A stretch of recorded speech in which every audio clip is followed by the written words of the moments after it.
లోకంలో గమనించండి, అన్నగారు ఐశ్వర్యవంతుడైతే తమ్ముడు అనుసరిస్తాడు. మా అన్నయ్య పెద్ద వ్యాపారస్తుడు, బిజినెస్ మ్యాగ్నెట్ అని వీడిళ్ళు ఆ మ్యాగ్నెట్ తగులుకుంటాడు ఇనప మొక్కలాగా. అదే మరి అన్నగారు అడుక్కు తింటూ ఉంటే వాడి కర్మండి, వాడి జీవితాన్ని వాడే పాడు చేసుకున్నాడు అని వీడు ఉంటాడు, వీడికి రూపాయి ఇవ్వడవాడు.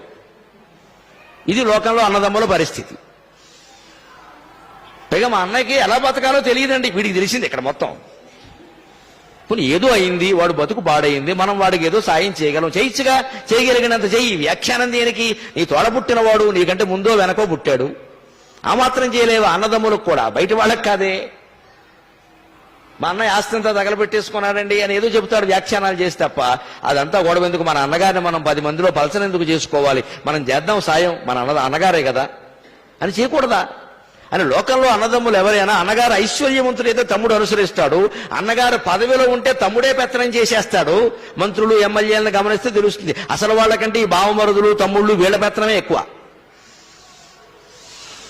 అన్నగారు పదవిలో ఉంటే తమ్ముడు అనుసరిస్తాడు, అన్నగారు ఐశ్వర్యం ఉంటే తమ్ముడు అనుసరిస్తాడు. ఐశ్వర్యము లేక పదవి లేక కట్టుబట్టలతో రాముడు వెళ్ళిపోతుంటే లక్ష్మణుడు అనుసరించాడే.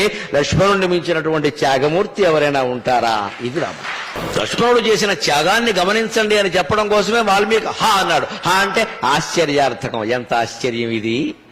ఐశ్వర్యం లేదా, పదవి లేదా, ఏమీ లేదా, బికారిగాళ్లే వెళ్ళిపోతున్నాడు. ఆయన వెనకాల లక్ష్మణుడు వెళ్ళాడు. ఏం ఆశించి పెడుతున్నాడు ఈయన? పైగా ఆయనలాగా ఈయన పెళ్ళైన వాడు, భార్య ఉంది అక్కడ. ఊర్మిళాదేవి గురించి ఆలోచించాలా వద్దా?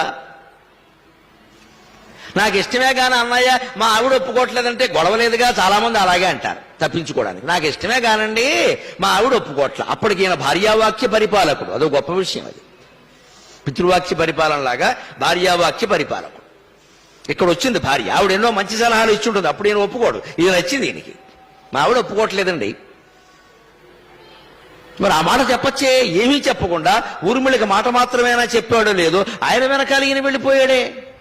అందుకని వాల్మీకి ఆశ్చర్యపడి, ఇటువంటి తమ్ముడు ఎవరికైనా ఉంటాడా? రామచంద్రమూర్తి ఎంత అదృష్టవంతుడు అన్నాడండి. అది త్యాగం. పైగా దాని కింద చెప్పిన మాట చూడండి, సుమిత్రానందవర్ధనగా. ఆ మాట ఎందుకంటే అక్కడ సుమిత్రకి ఆనందం కలిగించేటువంటి లక్ష్మణుడు. ఆ మాట ఎందుకు ఇక్కడ? చిన్నపిల్లలు అందరికీ ఆనందం కలిగిస్తారు, తల్లికి కాదు. లక్ష్మణుడు ఇలా రామచంద్రమూర్తి వెనకాల వెళ్ళడం సుమిత్రకు కూడా ఇష్టమే. ఆవిడ సవతి తల్లి. కౌశల్య కొడుకు అడవిలో గెడుతుంటే సవతి అయినటువంటి సుమిత్ర తన కొడుకుని ఎందుకు పంపుతుంది? ఏ సవతి అయినా అలా చేస్తుందా? మరో సవతి కదా కైక, మరో సవతి తల్లి కదా, ఆవిడే కదా వనవాసానికి వెళ్ళడానికి కారణం. మరి కైకలాగే సుమిత్ర ఆలోచించచ్చే, పోనీ అంత స్వార్థంగా ఆలోచించకపోయినా మీరు కొట్టుకోండి, నాకు ఎందుకు వచ్చిన గొడవ? ఒరే లక్ష్మణ లోపలికి రారా, తెలిపే